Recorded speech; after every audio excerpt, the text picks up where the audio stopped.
new religion, which is called the Baha'i. What is Baha'i? Baha'i is a religion, a monotheistic religion, believing in one God, just like Judaism, Christianity, and Islam. And the Baha'is were founded. This religion was founded in 1844, meaning about 170 years ago, by two prophets in Persia. The first prophet is called Bab. This garden is made in honor of Bab. Bab, his name, means gate. He said, I'm the gate to a new religion. Therefore, you can see that as we descend the stairs, you will be seeing many gates to remind us that this garden is in honor of Bab. The second prophet is called Baha'u'llah.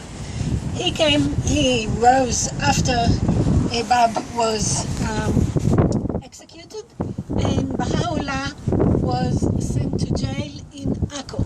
Now let us explain about the end of these two prophets.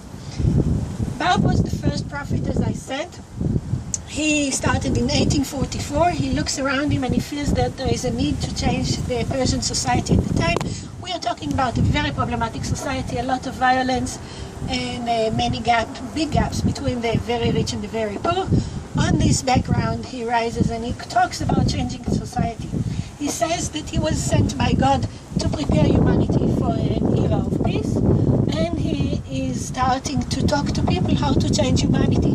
He talks about three principles. One, peace. He speaks against jihad. He speaks against violence against women. Almost unbelievable at the time in Persia, but he does rise and says these things. Then he speaks about what we call today social justice. He calls upon the very rich to contribute a little of their fortunes so that the very poor don't have to watch their children starving to death. And he talks about unity of all people. He says we are all one nation living on earth. He talks about unity of all religions.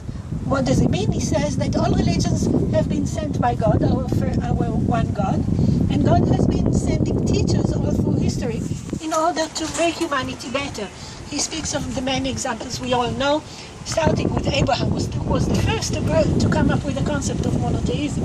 Then he speaks about Moses, Jesus, Muhammad. He puts into this list also Zarathustra and Krishna and even Buddha. And he said that now in Persia, 18th century, there is a need for new changes in society, and he came upon earth to change society in this direction. People are attracted to his messages of peace and unity and equality of all people, and as the number of his students rises, then the regime understand they have a problem. Of course, no regime likes changes in society, and therefore they decide to get rid of him. They send him to a dungeon, and then he's executed.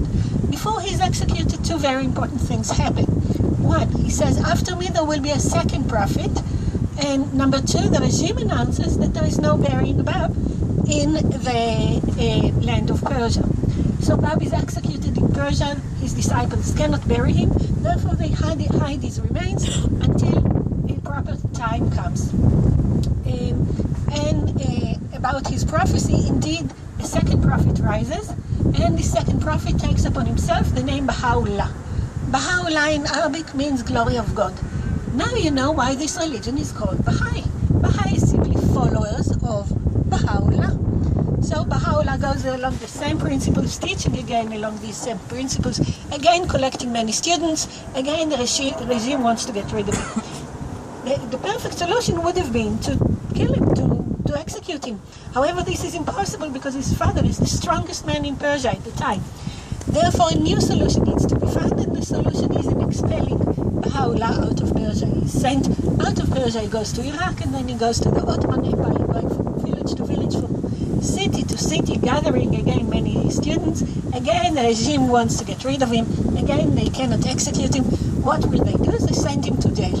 With jail, the Ottoman Empire had a perfect jail from their point of view. You would send people alive, and they wouldn't come out alive. Perfect to get rid of a person. So they send him to the jail of Akko. Now, where is the jail of Akko? If you look across the bay, and here you see Haifa Bay, you look just across the bay, you see a white city sticking a little into the water. This is Akko.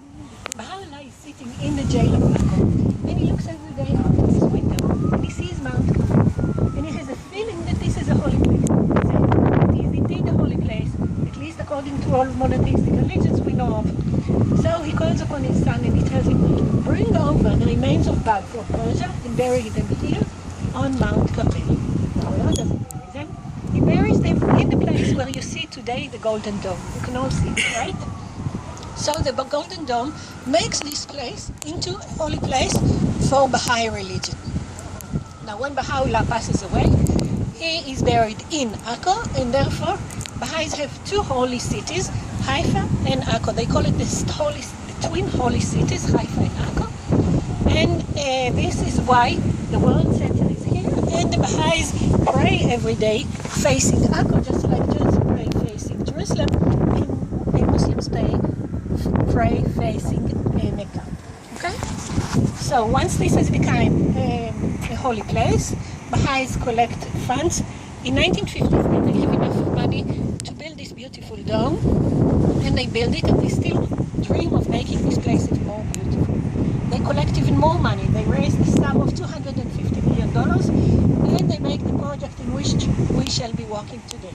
This is a 19th century, 19 terraces project, starting from the top of Mount Carmel, ending at the bottom of Mount Carmel. And we shall walk at least the first half of it up to the Golden Dome, and I hope you will enjoy the walk. We shall start walking, I hope you will enjoy it, and I shall make another stop to talk about the design of the gardens. Up to now, do you have any questions? No? So we can start.